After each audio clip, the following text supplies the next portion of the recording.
The next thing I'm going to talk about is self-control. And self-control is very difficult. That's the other thing that gets in the way of doing things very good for you. Okay, so here I have a video of a great experiment where there'll be some text, but in case the sound doesn't come on well, what they did was they brought kids in to the lab. They got one marshmallow, and they were told they could eat that marshmallow right away if they wanted, but if they waited for a few minutes, they would get a second marshmallow. And all they did was they filmed, what was going on and how many kids were actually able to wait. So you click that. You just click on the videos. Okay, sit in that chair. All right, here's the deal. Marshmallow for you. You can either wait, and I'll give you another one if you wait, or you can eat it now. When I come back, I'll give you another, so we know how to. Stay in here and stay in the chair till I come back, okay? All right.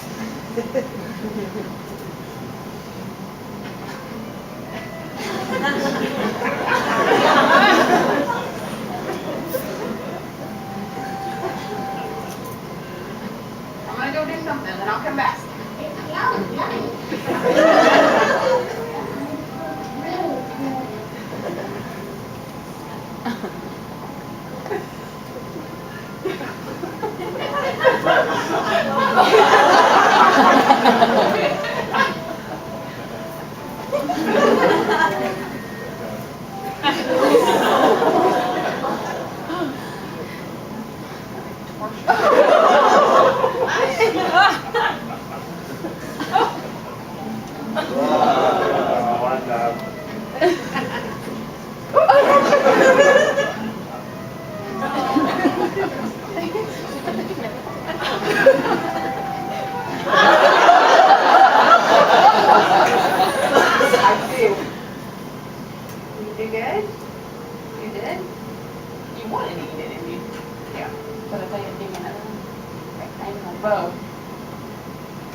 So this is actually a replication of the study. It was originally done at Stanford in the 60s.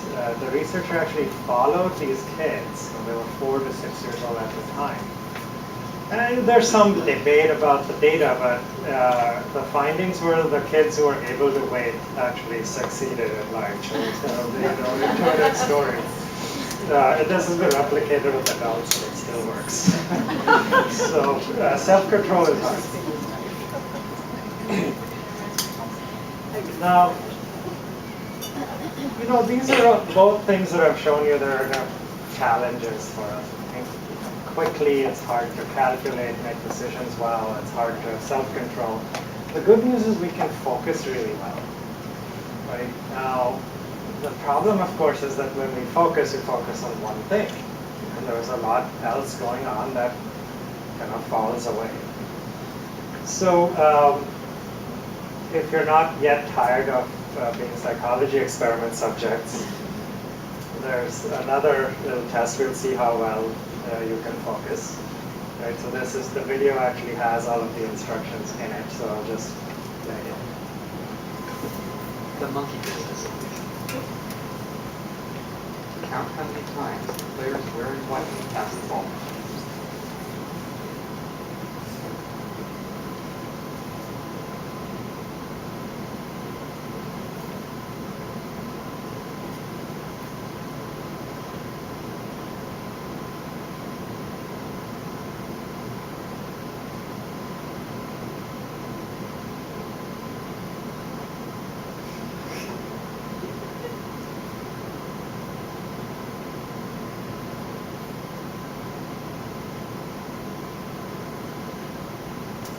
Answer was 16 passes.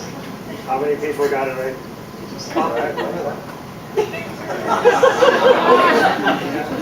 heard about it. Do you like this before? About half this the gorilla. If you knew about the gorilla, you probably saw it. But did you notice the gorilla was the clear and black? So how many people had seen it before? Yeah.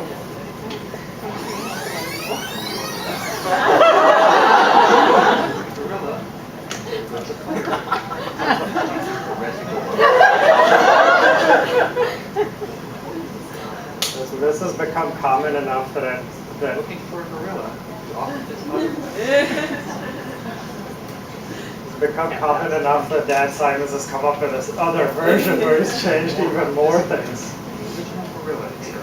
TheInvisibleGorilla.com. So how many people had seen it but didn't notice the curtain or the TV? Right, so this is it's the downside of focusing. Focusing is obviously helpful, but we end up missing a lot of what's going on. So think about, the people that you're trying to reach with and messages that you send and marketing that you do. They have a lot going on in their lives, right? So your message is the gorilla or the curtain or the team member leaving the room, right? It's not the ball passing most of the time. Like what they're focused on is something going on at work, something with their kids, something else. And occasionally we manage to get lucky and we align, so they're thinking about their health and we send them something about health, or they're thinking about their finances and we send them something about their finances. But most of the time what we're fighting with is this problem. They're focused on something, there's a bunch of other stuff going on. And then the last concept I want to tell you about is about choices and what happens when people try to make difficult choices. Right? This is often comes up in health issues, the tough choices we have to make. So this is a study that a colleague of mine at Ideas 42 did a few years ago. And what they did was they did this with a few different groups. I'm going to show you one piece of it. They sent a simple little survey out to legislators in Canada, and they asked them a policy question. It was about hospitals. So the frame was, healthcare costs are rising. We need to, cut costs. There are a few hospitals that need to be closed. So one group got this choice. They could close a certain hospital. There was a 100-bed hospital, 200 jobs, but the quality of healthcare was low. There were some malpractice suits outstanding, and it was a higher cost. Or they could just refuse not to choose. Okay. And the other group simply got a third option added. So it was the same thing: close hospital A, or close a different hospital B, which is somewhat bigger, also lower quality of care, but these guys have a utilization problem, so they're not being utilized as heavily.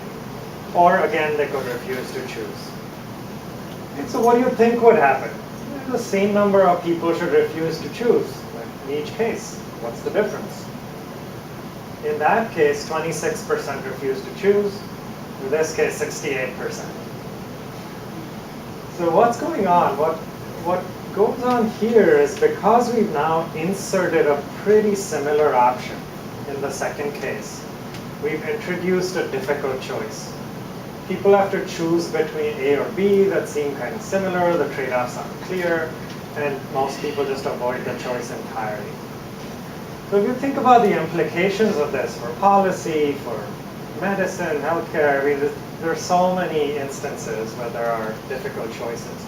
The same study was done with doctors choosing different drug options or surgery versus no surgery, and the same effect held. So if you simply inserted, a third option, doctors would all of a sudden start to prescribe more surgery or a different drug. And these are trained experts. So making choices is pretty hard. And so just to summarize, and to give you a little bit of the terminology. So going back to the vaccination example, the small things that get in the way of action are facilitated, the psychologists call them channel factors. Channel because they think of it as the channel between intention and action, and things that block that channel or make that channel work well. Right? Heuristics and quick decisions. So we use a lot of rule of thumbs when we make decisions. Difficulty with self-control, the marshmallow study, we saw an example. Limited attention. So we focus really well, but then our attention is generally limited, and we tend to avoid choices. With health, financial services, any kind of choice that's a distress situation where the choice is hard, that alone causes people to avoid not just the choice, but any information about it. People refer to that as ostrich psychology, so that's even a worse problem. We see this in financial services where people just don't open their mail once they get in trouble. So let me pause at this point and take a handful of questions, and then I'll go on to the next section.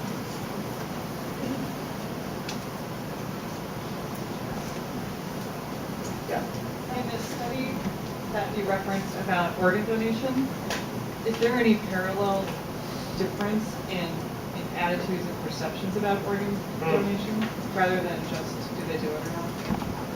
Let's see, I'm trying to recall if they checked that. I think they did run a survey because they wanted to see does that explain the difference, and they found nothing.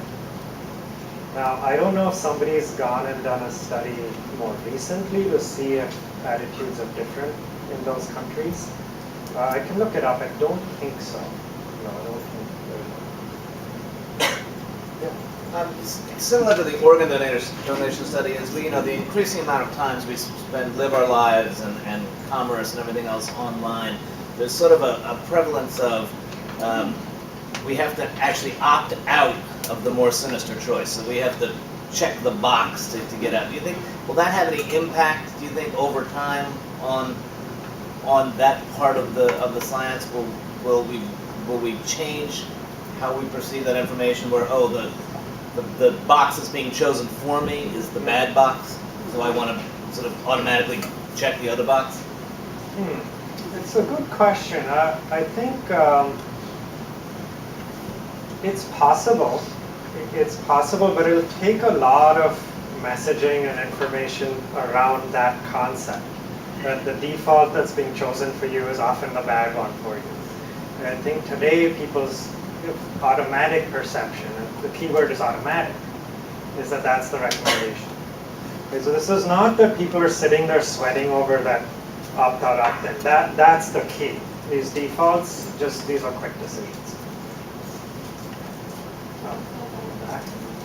I'm fascinated by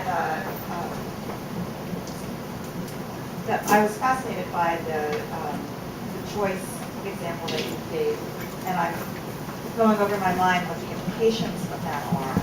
And it seems like what you're saying is that when faced with additional choices, people will choose the null choice. They'll just not do anything.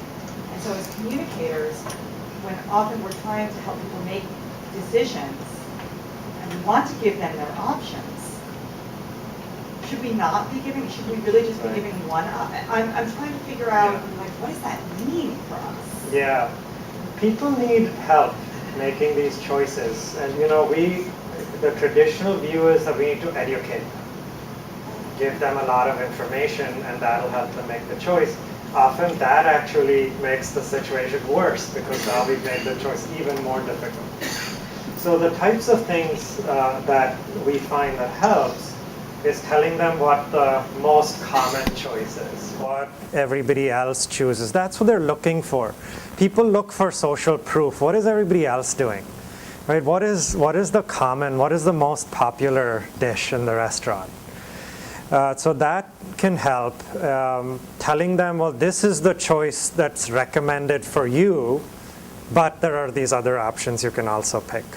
And of course, the other way to do it, as in the case of 401k, which I'll show in a little bit, is you make the choice for them. It's a default, and they can cancel or change any time. And most people don't.